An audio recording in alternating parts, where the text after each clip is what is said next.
سلام، اوس هم د 11 بجو خبرونه. د افغانستان د سولې په اړه د امریکا ځانګړی استازی تېره ورځ د 3 ورځني سفر په موخه پاکستان ته ورسید. په پاکستان کې د امریکا سفارت ویلي زلمی خلیزاد به په دې سفر کې له پاکستاني چارواکو او مذهبي مشرانو سره د افغان سولې په اړه خبرې وکړي.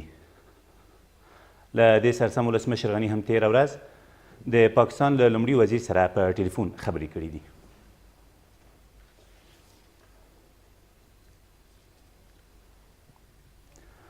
له دې سره سم افغان حکومت وایي افغانستان د ترهګرۍ پر وړاندې مبارزې په لومړۍ کرښه کې دی او په دې برخه کې ټولیزو همکاریو ته اړتیا ده.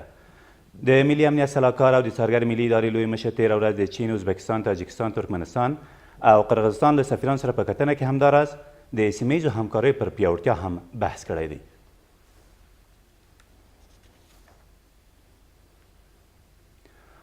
په ورته وخت کې د سولې ولسي حرکت په هیواد کې د اوربند او د سولې ټینګښت په موخه تېره ورځ په کندهار کې لاریون وکړ.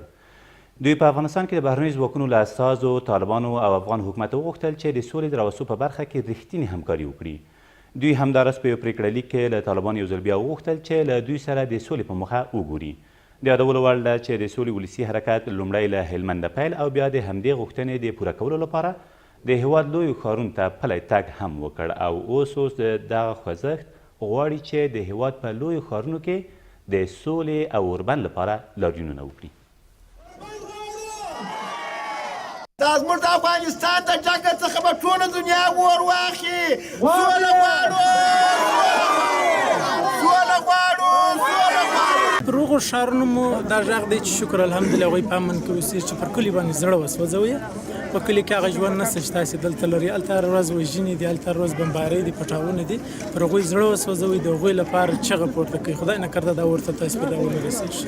موږ غواړو چې هغه پیسې، هغه اقتصاد د افغانستان د کومکونو او د ملي بودیجې چې په جنګ مصرفېږي هغه په سوله مصرف شي. طالبان باید د سولې ولسي حرکت سره وویني او غوښتنې یې ومني. په بدخشان کې د واورېژ یا برف کوچ له امله 8 کسانو خپل ژوند له لاسه ورکړ. د عامې روغتیا وزارت ویاند وحید الله مایار وایي په دې پیښې کې چې تېره ورځ د راغستان ولسوالۍ په زرنداب سیمه کې رامنځته شوي 3 نور کسان هم ټپیان شوي دي. دا په داسې حال کې ده چې تر دې مخکې د درنې واورې ورېدنې له امله د دغه ولایت له مرکز سره د یو شمېر ولسوالیو لارې هم بندې شوي دي. او په لوګر کې د اسیا بنسټ لخوا 400 ښځینه زده کوونکو ته ژمني کورسونه پیل شوي دي. د دغه ولایت د پوهنې ریاست مسؤلین وایي یاد کورسونه د مرکز پل اعلم په ګډون په 4 ولسوالیو کې بېوزله زده کوونکو ته جوړ شوي دي. دغه ژمني کورسونه د نجونو په ښوونځیو کې جوړ شوي او هغه زده کوونکي د ځان لپاره ډېر ګټور بولي چې کورنیو په شخصي کورسونو کې د زده کړو اجازه نه ورکوله. دا تر دې مهاله وروستي خبرونه، تر بیا مو الله مل.